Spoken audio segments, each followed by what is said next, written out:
Unbroken. Written by The Bricklayer. Read by Everfreeze Narrations. Rainbows only ever shine brighter. They said she'd never fly again, Spitfire mused as she wrote down various notes from her desk. On occasion, glancing out the window to view the newest Wonderbolt's recruits going through the obstacle course outside.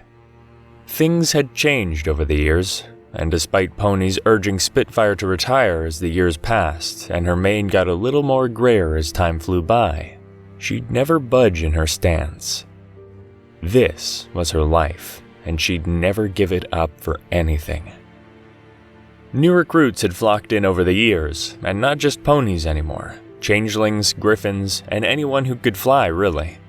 Right now, a familiar blue-feathered form was just barely keeping pace with an orange-furred, purple-maned winged wonder almost as fast as her near-legendary mentor.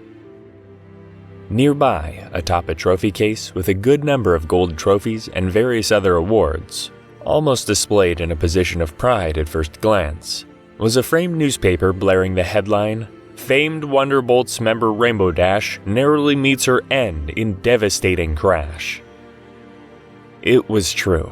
Rainbow barely survived that crash, and it was touch and go for a while. A wing had been severed, and a lot of blood had been lost. It had been a freak accident. Really. No pony could have predicted it. A nasty storm from the Everfree suddenly blew up without warning during the middle of a Wonderbolts show over Ponyville. But Rainbow was stubborn, despite her warnings for her and the rest of the Bolts to stop the show at once due to the danger level. She ordered the team to press on, never one wanting to disappoint her fans. What happened next, Spitfire nor anyone else could have ever predicted. Hard rain and hail came down like a torrent, and slashing winds and a bolt of lightning that came up like an out-of-control firework on New Year's Eve practically threw Rainbow into Soarin' during a passing maneuver. The crowd of Ponyvillians below could only watch in stunned horror as sprays of blood lit up the skies that day, and teal-blue feathers flew past a scene that would probably go down in both Ponyville and Wonderbolt's history played itself out. Spitfire. She was the first to land next to her fallen angel of sorts, and she didn't let anyone near her, not even her closest friends. Of course, Spitfire had thanked whatever deity was watching that day, after cursing them several times that this had happened in the first place.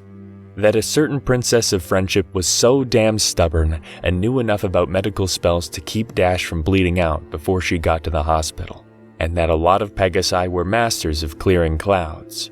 Hell, she had to give credit to Derpy Hooves, of all ponies, as her unusual eyes allowed her to spot weaknesses in a storm no pony else could.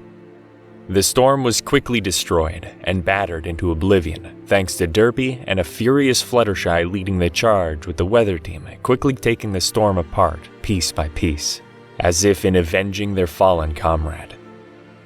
They cut clean through the storm wall and sliced the storm in half before ripping apart what remained. It would possibly go down in history as the weather team's finest hour, racing to tear apart this storm even as it brought down chaos upon Ponyville. Spitfire, afterwards, swore to make them honorary Wonderbolts on the spot, and she also swore to get Princess Celestia herself to bestow medals of honor on them all.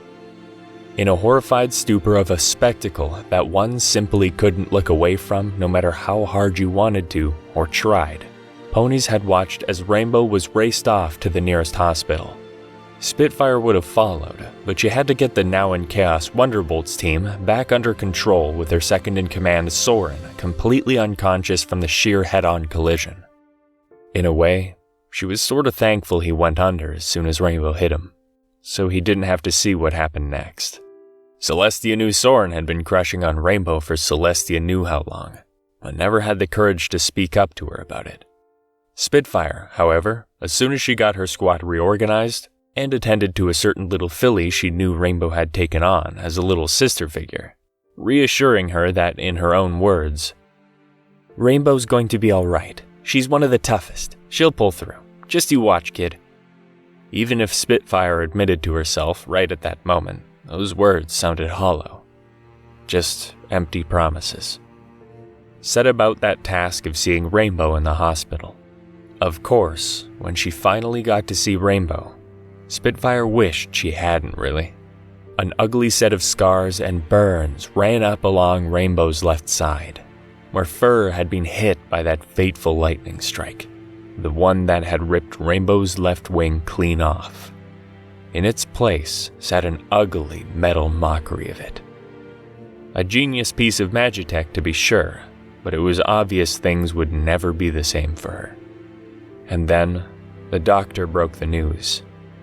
I'm so sorry," he whispered mournfully. "But I'd wager Rainbow would be lucky even if she achieved low flight. Best we could do," he continued while looking away in shame. Spitfire snarled and nearly punched a wall in frustration and rage. Best they could do? Lucky to achieve low flight? Not if she had anything to say about it. And so, as soon as the nurses and doctors said Rainbow was cleared to fly, Spitfire set about the long and loathsome task of getting her friend back up in the sky where she belonged. It was going to be a long and difficult road for sure, as Rainbow was terrified of ever flying again, or being seen in public with her prosthetic and talked about like she was some sort of freak show. One day, Spitfire had come up to meet Rainbow at her new house down in Ponyville's suburbs, and once again, she winced. Remembering the days when she saw Rainbow's Cloudominion hanging high above Ponyville. Sadly, with Rainbow believing she'd never get that high again, she'd sold it, had it decommissioned, and moved down to a more tamer altitude. When the captain of the Wonderbolts met Rainbow again, she was in for a shock. No Wonderbolts memorabilia covered the darkened house's walls as she remembered. Then, Spitfire smacked herself in the face with a hoof. Why would there be any? Why would Rainbow want to remind herself of that horrific accident? In the back of the room sat Rainbow in an armchair, looking through old newspaper clippings of her past glories. "Hey, Captain," she mumbled, barely acknowledging Spitfire's presence. "So, this is what the Rainbow Dash has come to," Spitfire muttered. "Wallowing in self-pity. No, I call it facing the truth. The public quit on me. When I finally got put together, I ignored those doctors and nurses, and I went back expecting a big welcome. You know what they said? Your history, Dash. Moved right on to the next up-and-comer high flyer standing in line. There was still a lot left in me. I just never got a chance to show them." She whispered, tears training the edges of the newspapers. "How the whims of the populace are so quick to change, eh? And look at them now. You hear them whisper, don't you? Rainbow, the one with the metal wing. Everywhere I go, I can hear them. Even if I try and block out the rest of the world to shut them up, the fact remains. It's still all true." "And you know what? They're all wrong," Spitfire snarled. "You do have a lot left in you, and I'm gonna give you the chance to show them all." "That's a good joke, Captain, but I doubt..." Spitfire would have none of it. Rainbow had always loved the glory and the thrill of flying high. Seeing her murking about in her home, grumbling to herself about how she'd never fly again, didn't suit her in the slightest. She knew she had to do this, not just because she wanted her favorite bolt back, but because she was Rainbow's friend, and seeing her so drastically changed, it honestly made Spitfire want to break down and cry. She caused that accident by not reining in Rainbow when she had the chance. So now, she had to work with what she had and fix her own mistake. "Rainbow, I promise you, no matter what those ponies or those half-assed doctors and nurses say, you will fly again," Spitfire said firmly. Really?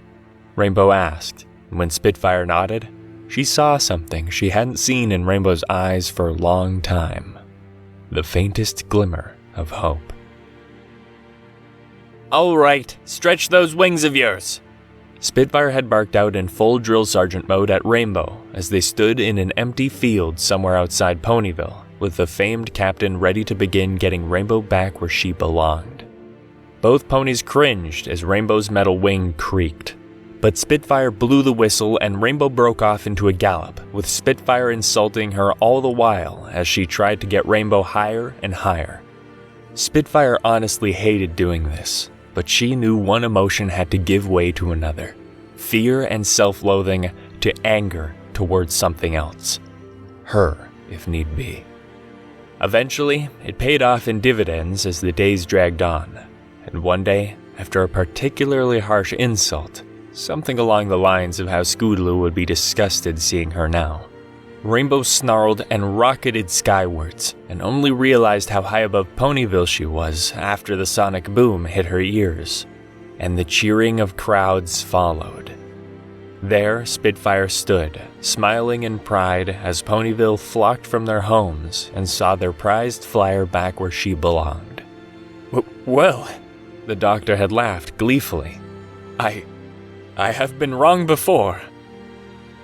Time flew by, and ponies did question why Spitfire always had that newspaper cut out, placed amongst the trophies, in a seeming point of pride, and she only smirked as she gestured to Rainbow teaching the newest generation of bolts. They said Rainbow was broken, and that she'd never fly again. Rainbow had proved them all wrong.